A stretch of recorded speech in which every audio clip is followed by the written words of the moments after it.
Kailangan nating maunawaan na mas interesado ang Diyos sa future natin kesa sa mga nakaraan natin.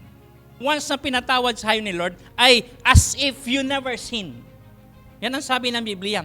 Kinakalimutan niya na yon. Pero, ang problema, kinalimutan na nga ni Lord kasi sinuko na natin sa Kanya, lagi pa nating inaalaala. God is saying, it's not over. I have plans for your life. I am about to do something new for you. Forget the past. Do not dwell on the past. Doing the same thing over and over and over. At tayo po ay nag-expect ng different result. Hindi po mangyayari yon. Kaya ang sabi ni Lord, change. Do not dwell on the past. Kalimutan mo na, ilibing mo na sa limot yan. May bagong bagay akong gagawin. Hallelujah.